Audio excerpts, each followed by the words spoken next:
Welcome, Louisa Hext, to Kitchen Table Conversations. I'm absolutely thrilled and excited to have this conversation with you.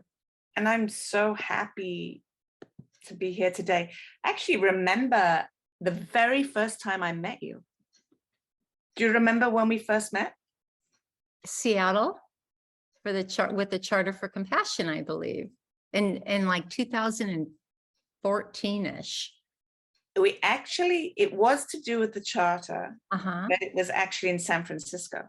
Oh, okay. Do you remember the conference on compassion? Yes, That that's was right. At the Presidio. Yeah. Yeah. So we connected.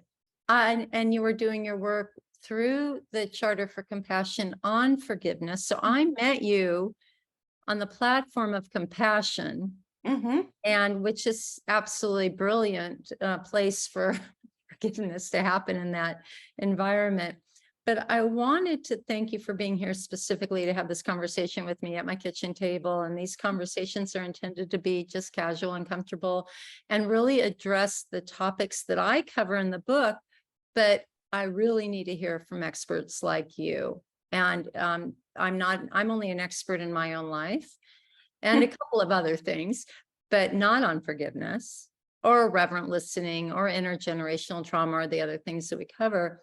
But we have so many things in common, you and I, besides the Charter of Compassion, particularly foundational to our work. And you are a life coach.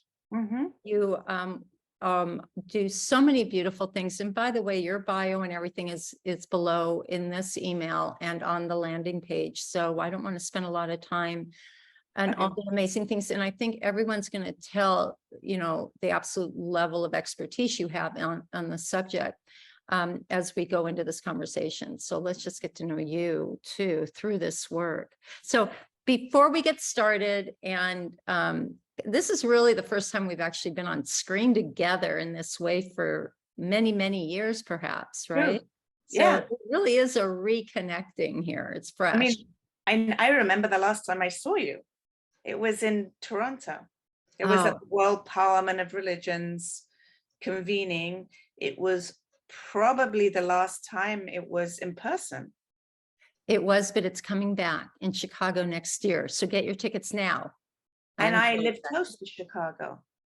You have to you have to be there and get your registration. I think tickets go up very soon. Really? So price, yeah. Wow. So parliamentofreligions.org. Of course, it's going to be right here. So, so I'm glad you mentioned that because I've been attending the Parliament since 2009 in Melbourne, and it bops around, and we're really lucky to have it back in the United States. Wow. Yeah. So yeah, that was a remarkable time. And that's a place where we get to not only see people that we normally don't get to see, but go to each other's workshops and exhibits. Were you there with your exhibit? Well, tell us about that. I want to know more about that. The exhibit that you're asking about is curated by the Forgiveness Project, which is a charity nonprofit based in London, England.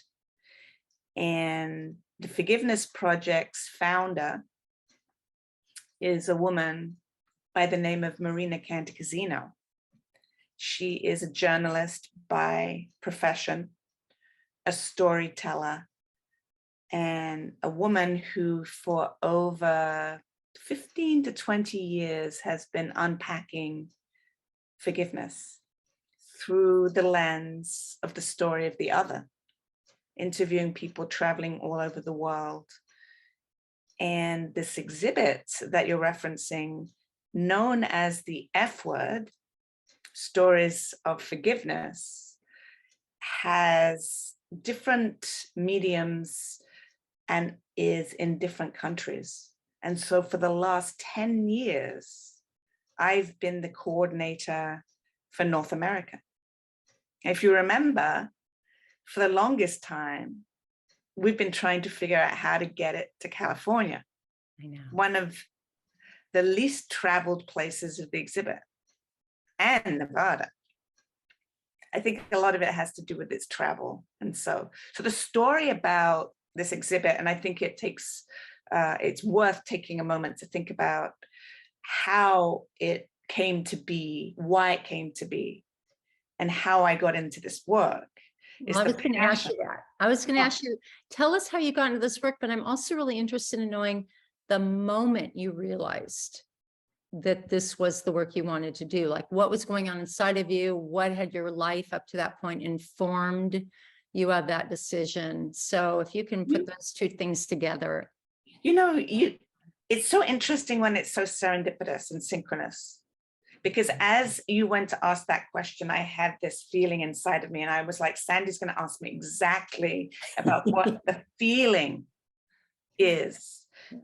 I used to be so in my head, and the feeling was ignored, right? Push it down. There was so much passion when I learned about the Forgiveness Project for me that I really wanted to do the work. And I came to it actually supporting another person. There was an opportunity listed in an email, kind of job description. I don't even know how I found it. And I was helping a photographer who was doing work, gathering people's experience, actually when they kissed each other on the cheek and she snapped a photograph.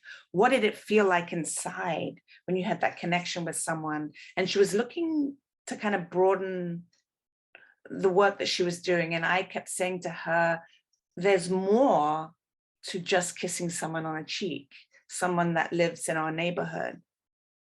Imagine what would happen if there was a connection between two people who at one time had literally despised the other, had literally wanted to lock that person up and throw away the key.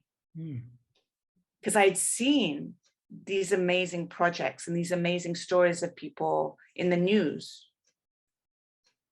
and maybe in my life, who had transitioned from a place, and it is a transition. It's not like a radical thing. There's this journey without a destination, this sense that this was possible. And that was just really exciting me. And the interesting thing is the person that I applied for the job on her behalf, didn't get the job. And a year later, the Forgiveness Project circled back to me and they said, are you interested in being the coordinator? And I said, I think you have the wrong person. I was applying on behalf of someone else. And they said, actually, we're interested in you. We're interested in your passion that came through in the application. And we're also interested because you're a self-employed person. You're a solo entrepreneur, you're a contractor. And we believe that that is where people put their best foot forward. Because in order to get the message out there, you have to do the work. Rather than if you're in an organization, a nonprofit, then you have kind of a side gig of having the exhibit. Maybe you didn't do the work.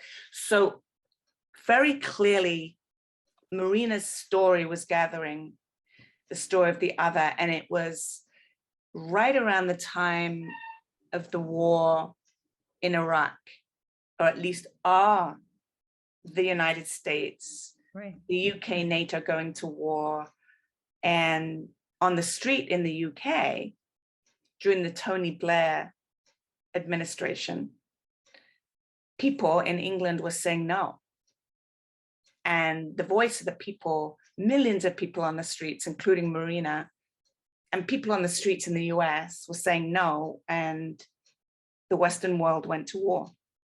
So she said, I'm going to gather the story of the other person who, in the face of atrocity, in the face of the harm caused to them, have actually chosen a different path to move, perhaps to forgiveness, right? Perhaps not, the journey being one that it wasn't in retaliation, it wasn't vengeance. And I aligned very much with that in my thinking. And that's how I got into the work. And I'm not sure, what was the other question you asked, or did I answer both of them? And I think you did a beautiful job at answering how you found it, how it found you, and where that alignment was. I think that it's really fascinating that you point out, and I was looking through your website actually, and you point out on your site, I don't remember where, that forgiveness is such a complicated thing. It's a very personal thing, but it's a very difficult conversation to have because most people can't agree on what it means, right? Correct. Particularly kind of the two camps. It's for yourself, it's to alleviate the baggage that you're carrying and to heal yourself, because you are alone carrying that burden of upset or whatever the struggle is that you're carrying about the other. The other is that it's about the other. And I love, it's not what happened. I love how you put this. It's not what happened. It's the question to ask is not what about me, but what happened with you? And so that I can put a face on that and go, okay, here's a person that I'm having an issue with. And I go, okay, this is how I'm victimizing here, but what are they going through? Where's the compassion and the empathy for what they're going through? And as soon as I ask that question, I feel like I've just dropped 5 pounds. The challenge, and you're absolutely right. The challenge is, as I sit here listening to you, I imagine a listener saying, why would I do that? Why would I want to empathize with the other? Why would I want to invest the time and energy doing that when I'm the one in pain? And this is why it's so complicated.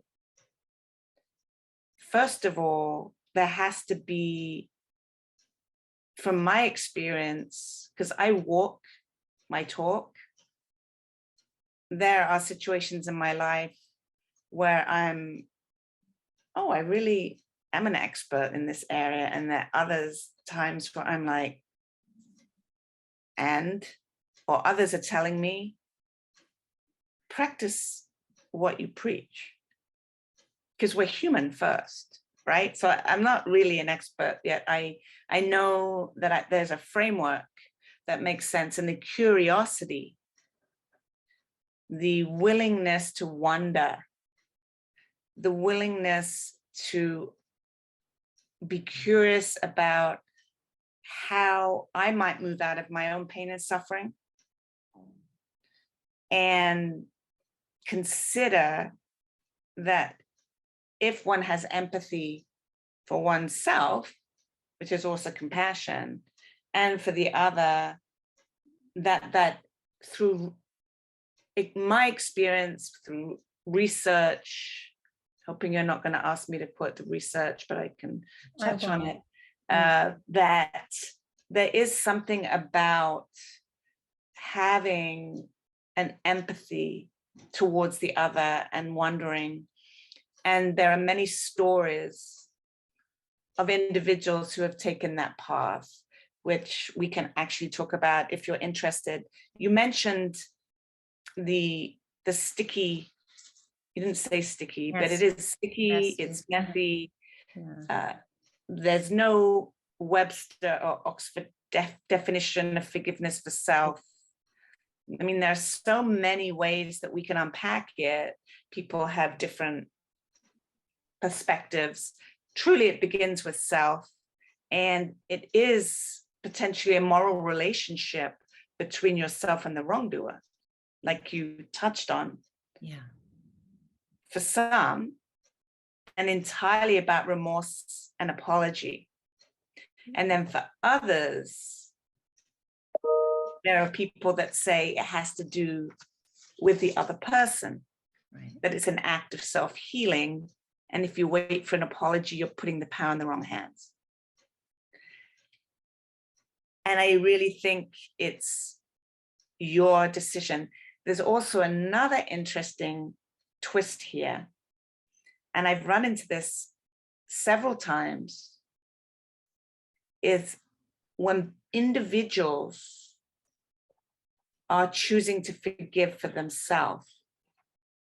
And it's within the context of a larger, greater situation, such as the Holocaust, for example, or the challenges around the IRA and the paramilitaries and the issue between England and Ireland. And a person publicly says, I forgive for myself. For example, a Holocaust survivor, Eva Kaur, for example, who was a mentor to me, who passed a couple of years ago, who publicly said, I forgive Joseph Mengele. Mm-hmm. She was a twin. She and her sister were experimented upon. The community, the Jewish community, is in uproar. How dare you? Oh, yep. I have shivers because I'm Jewish. Mm-hmm. You know, I bring this up. Yeah, I have shivers because I was in a situation where I heard Eva's story in a synagogue. The morning previous to the evening of her talk, she was speaking to a diverse array of high school students, which was her thing. She loved talking to kids, and she didn't want to speak in the synagogue. And it wasn't until I experienced what happens within communities of people who predominantly have an opinion about what should and should not happen, when another person, with the support of the rabbi, got up and told her story. It was Eva's story that the other person attacked. They were both in Auschwitz. They both had their experience. The outcome was survival. And the way they carried on with their lives was entirely different. And this woman said, how dare you? In front of the whole congregation. Mm-hmm. And I thought there was going to be basically fisticuffs on the bema. That's the pulpit, everyone. Yeah, Can you imagine that's the pulpit. So the point is, I think it's a really good extra thing to add in there, because it's about what happens surrounding forgiveness within community. It also leads me to think about post-apartheid and the Reconciliation Commission, and how public apology, which is a little different than forgiveness but connected, resonates, and also in Rwanda. There's so many different layers. Oh, sure. And sorry. Right, no. You've just given me so much to think about, and there's so many things I want to ask you and draw attention to. And you mentioned curiosity as being a condition of getting towards forgiveness, because that's all we can work towards, right? Because that destination is a very personal place, and we really don't know it until we arrive ourselves. And I tell a couple of stories actually in the book, and it's my most vulnerable 2 chapters. It's as vulnerable as I get, but it's pretty vulnerable, where I talk about this very condition. And when you apply curiosity, it melts away anger and fear and the victimizing, because now you're you're using a different part of your brain and your creativity and you're seeing somebody in a different light. Now you're really interested in knowing perhaps their story. In both of the conditions where I understood forgiveness, the other had died. But actually only in one. The other eventually did die very soon later, but one was where I received the forgiveness, the apology, I beg your pardon, but it landed in a different place for me, because now I could see that individual in their humility and their vulnerability. And we as Jews have actually a rule for forgiveness, right? This 3-prong rule. which helps too to have sort of a structure to help in terms of us keeping in our integrity for what we believe. And if you believe in these three-pronged effort, maybe you can share it here, because I think it's really powerful, but it's also in one camp. Listen, I'm all over the place, but I No, think you're not. it's good I to think, have certain rules for understanding too. But I don't want to get off that. Well, let's come back to that, because I definitely want to talk to you about the either our six bullet points you mentioned: knowing thyself, being curious, broadening perspective, practicing empathy, relinquishing grievances, making meaning of our stories. Oof.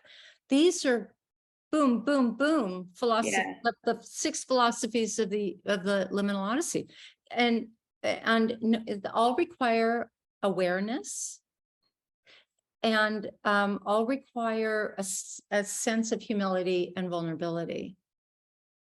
I mean, come on, there could be some rules right there, right? And my mentor as well is Marina, so she helped me to vision that framework. It's a framework. However, what's really important is I don't think necessarily they have to be taken entirely in the order that we present them. For example, yes, we have to know ourselves. I think that comes first. You have to be ready. You have to be ready to take the step. And the caveat that I want to say that is very important is that in the heat of conflict, it's not the right time. Right in the heat of an argument, it's unlikely that someone is going to go, oh, by the way, let's just stop the argument and let's start doing this. Sure. And when someone has had a massive loss, whether it's to self, to others, to community, you're not feeling it.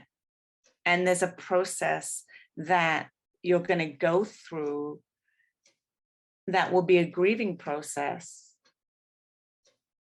And you're not going to be ready. And your awareness, your self-awareness, your knowing is going to help you determine when you're ready.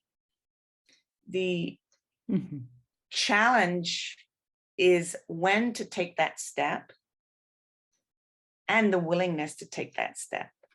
In my coaching practice, what I'm finding is that working with people is extra challenging. Enrolling people in my work is extra challenging beyond the fact that there's a business model there where you want to work with people, more particularly because of the nature of the work. It is a process which you've touched on, that's a journey, and I'd like to add without a destination. And it's also a path that you go in one direction and you might actually take steps backwards. So you might be going along this path and everything is kumbaya and you're like, wowed. And all of a sudden, like Fred Flintstone, I always give this analogy. Remember Fred Flintstone in the car? Oh, yeah, I have his feet. And then he slams the brakes on, right? Yeah. He's really tentative. He's like this. And that is the nature of this work.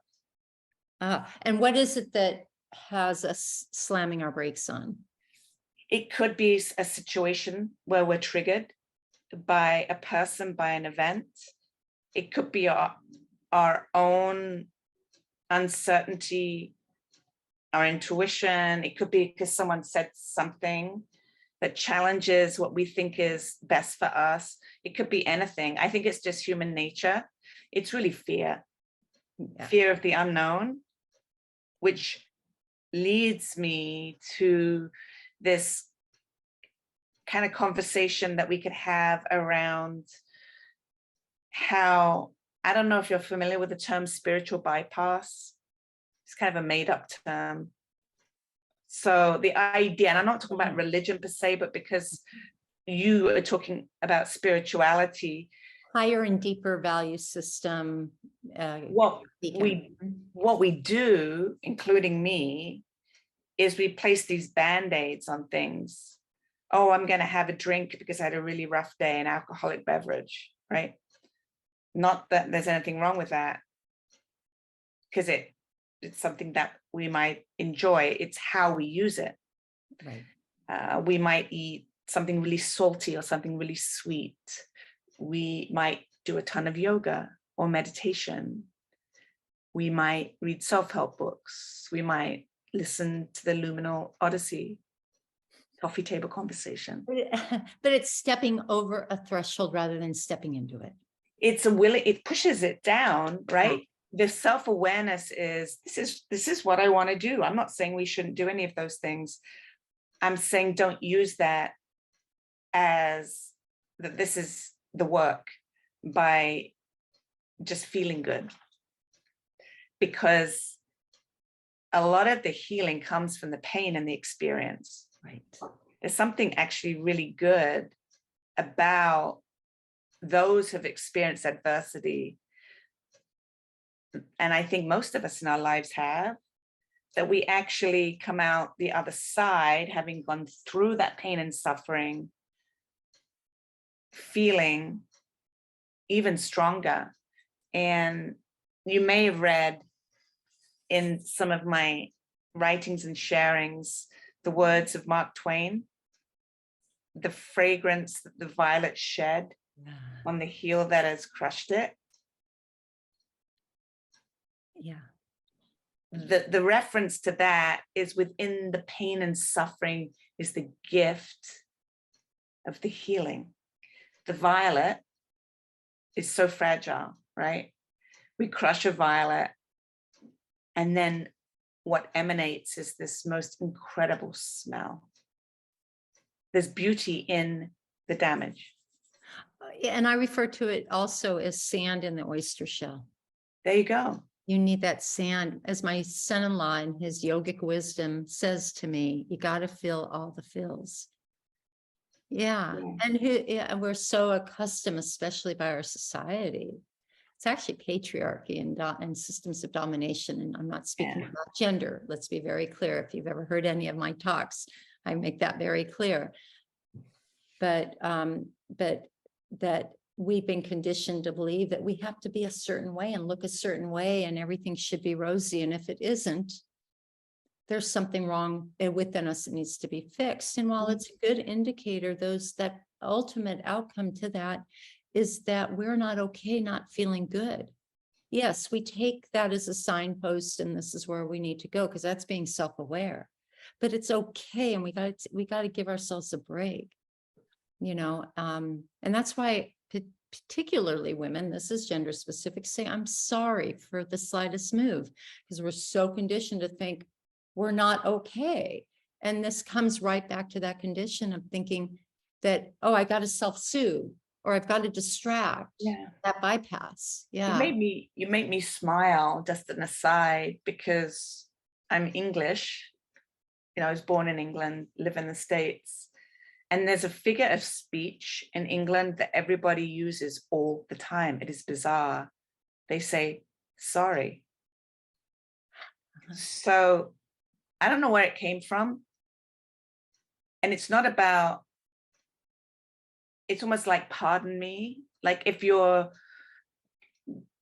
kind of trying to get around someone at the grocery store, instead of saying, pardon me, they say sorry. Or if you don't hear somebody, they say sorry. So it's almost, just not really the purpose of our conversation, but it really is. Can I interrupt you for a second? And I can totally interrupt. I think it's like such a foundational point you're making here, because everything we're talking about here requires preparation to some degree, right?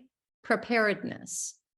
Intention and will are partners. We have the intention and we ultimately don't expect to get into a heated argument or have a blow up or some trauma that happens to us. But, and I, that's good wisdom not to know, okay, we don't need to figure this out right now because we're both spinning out. We both have our stories, perhaps, but to be prepared to become aware of what's going on and all of these things, to know thyself, to being curious. Sometimes we have to prepare for that, and that requires practice. So to my point here, and why I interrupted you, because you were going and you were just landing on such an important thing here, is that we can practice and create new neural pathways that we learned through a mutual friend of ours, someone we both know through the Charter for Compassion, Jim Doty. Yeah. Dr. James Doty, head of surgery at Stanford University, and the compassion. Amazing. Amazing man. Yeah, a lot of fun. And he's in my book too. Oh, good. Anyway, that we can retrain our brains to be prepared by saying, just catching yourself every time you say sorry. That little itty bitty thing that we do all day long that's actually rooted in something really big is a simple thing to catch yourself on, right? It's just 5 letters. It makes me also think about this language of expectation. That if we have expectations of ourselves, is reasonable to have an expectation of another person that is greater, perhaps, than they're able to accomplish. So say the person is here and your expectation of them is here, and they may possibly increase your expected expectation of them. What happens when there's this gap? Potential resentment, grudge, judgment that leads to conflict, that leads to holding on to our moral indignation because that person didn't behave as we expected.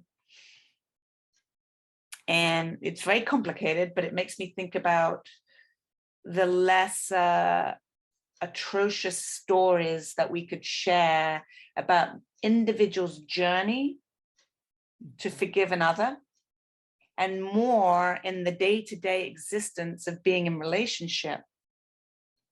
And the reason that I'm kind of, I don't know if I'm diverting, I'm being curious about having a unique conversation with you that is unique to any that I've had.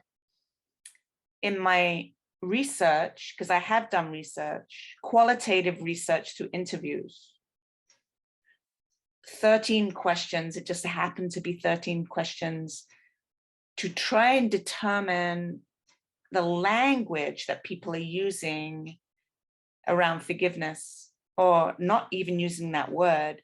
What are people saying consistently, continuously, when I ask those 13 questions? And what does it tell me about where people's pain and suffering happens to be across the board, which again helps me help the people that want to do this work. What I found are that, to your point, most people who actually are thinking about this, who are self-aware, who want to do this work, are women in their middle phase of life. So we're looking at each other, right? You and me. And who talk about pain and suffering within the family, issues within the family, and self-forgiveness. So isn't that?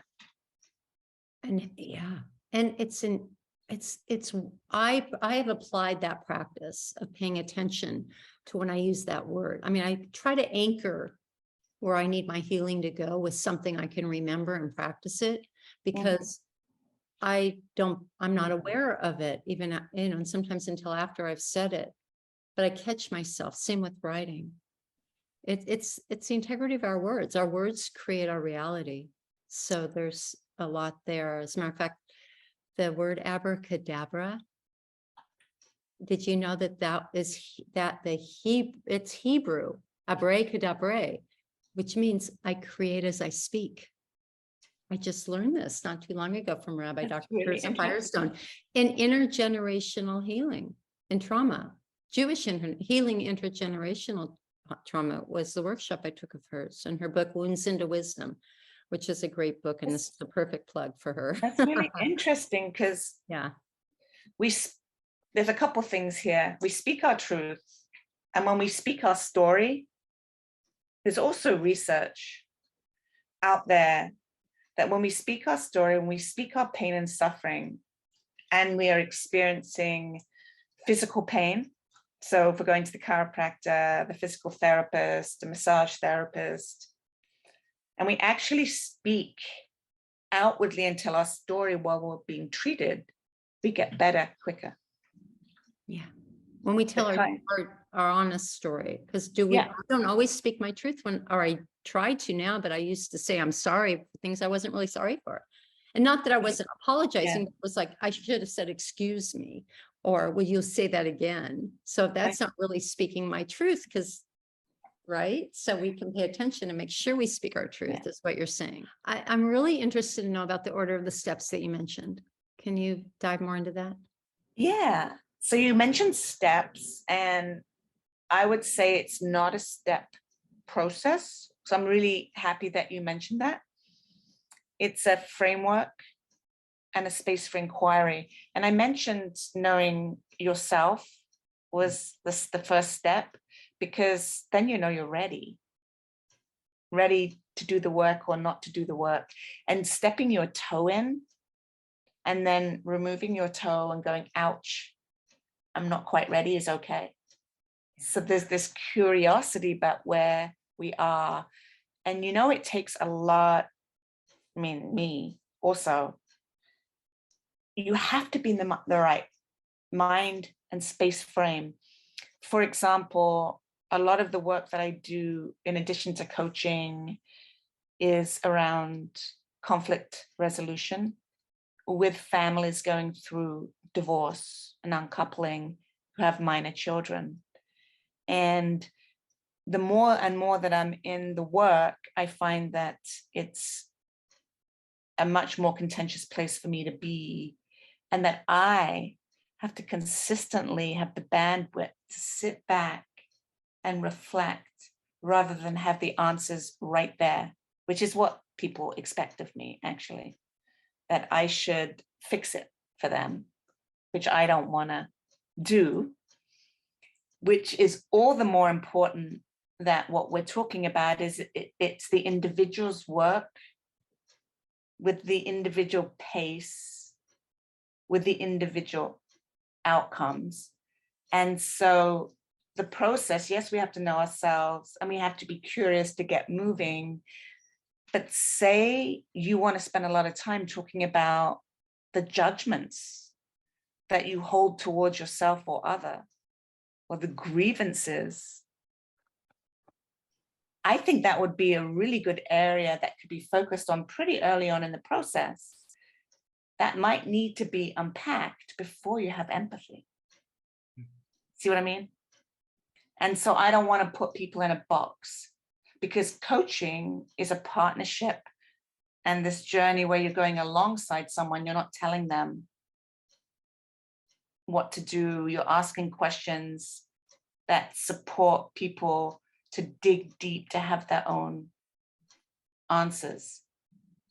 And another thing that's not specifically related to what you were asking me that I think it's really important to share is that when people choose not to forgive, they're getting something out of not forgiving.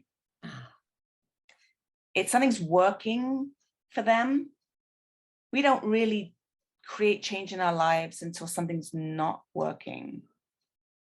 There's the status quo, and there's the yoga and the self-help books and the checking in with Sandy once in a while. When someone decides they also want to know, does this mean that I'm condoning the behavior of the other? Absolutely not. A lot of people choose not to go on this path because they think it means they are allowing bad behavior. We do it for ourselves. You said that right at the beginning. The other is that we will forget. I remember, back to our Jewish connection again, a gentleman in an audience online workshop I did around forgiveness say to me, does this mean I have to forgive Hitler? You told me these amazing things, and I knew I was going to get a question like that. It was a Jewish audience, and I wasn't prepared, even so. And I actually said to him, no, it doesn't mean that. You forgive for yourself. And if your journey is not to take that path, it's not to take that path. So there are no answers, really. It's this, as Marina says, space for inquiry. I keep referring to Marina Cantacuzino because in addition to my work, the stories on the Forgiveness Project website are really powerful.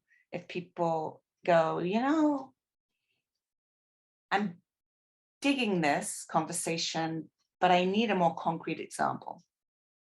And so there are these powerful stories from all over the world. And one of the kind of wrap up things that I'd love to share is what Archbishop Desmond Tutu, our beloved former Archbishop, said to Marina in his office when she met with him, when she said, do you think this is a good idea to do this work? And he said, to forgive is not just to be altruistic. It is the best form of self-interest. Because we're told by society, particularly if we have a spirituality, a religion, a faith, that we're supposed to forgive. Even though God in Judaism gives us an out, we still have 3 times, right? To listen to the other. Real quick, the first step, because this is powerful and we said we were going to come back to it. The first step is to ask if you've done something wrong. It's our responsibility, according to our tradition, to ask for forgiveness. And if the other does not receive that forgiveness, that apology, and it's intentional, I'm required again to apologize with absolute sincerity. And if it's still not accepted, I am required a 3rd time to be, and it doesn't have to happen in the moment, certainly, but it has to be intentional, and it has to be sincere and from the heart. At that point, if it on the 3rd apology, it's still not accepted, that burden now is on the other, which is actually a gift to the other to remember that this was sincere. And now we can come together. It doesn't mean we forget or condone and we're not victimizing anymore. And we're willing now to, meet there. There's a quote from your book, and I know we only have a couple more minutes, that it's actually you speaking. And I know that Reverend Tutu was very important to this project and encouraging it to continue as well. So thank you for bringing that up. And I have that quote. I actually posted it today on my Facebook wall. Oh, you did? Yeah. So focused on being emotionally aware and developing a personal understanding of the journey brings us, or I just paraphrased here, towards forgiveness. It is a journey. I call it an Odyssey, because I love it. in between the liminal space, you apply those 6 applications. Yeah. The And it framework. all begins with self-awareness and preparedness to remember it. I you talk know? about it Yeah. as the North Star. So it's your Odyssey. And I think about it as where we are today, a snapshot of today, and where we want to be. Let's be utopian about it. Let's dream big. What is your North Star on the Odyssey that you're going to continue on the journey? And these are the ways I can support you to go through that process on that journey without a destination. How to get a hold of you is right here. And also, it'll be down below the video as well. So your coaching and your exhibit and all the exhibit that you are you're the director of, will be available for people to follow Louisa and your dog.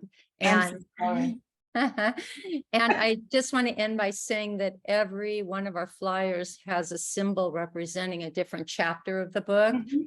It was just sort of a last minute sort of a thing that I knew I had to add into the book and pull it back from the interior designer and add a symbol representing every chapter, and nothing else is said about it really. But the chapter symbol that I chose for this call was the sign of Om, which is the sound of the universe. And for me, when we clear that boulder in our stream of forgiveness, when we work it out and are willing and intentional to address it, we are in alignment. We can hear the sound of the universe. So that's why I chose that symbol, and I wanted to share that with you as our parting words. And thank you. That's so lovely. Yeah. Thank you so much. Thank you for this. And I'm eternally grateful because this work is critical and essential. And please never stop. And then we'll figure out how we can bring an exhibit to our town anywhere in the world, right? I would love to. And if you need anything else, please let me know. I'm sorry about my dog. Oh, thank you. He did really well. You're not, are you sorry or are you? Oh, I'm not sorry. I had going through my head, so this is how human I am. Gosh, if he could have just kept his mouth shut for 5 more minutes. I needed to hear a dog bark today, so thank you. Oh, okay, well, all right. you can hear them around here.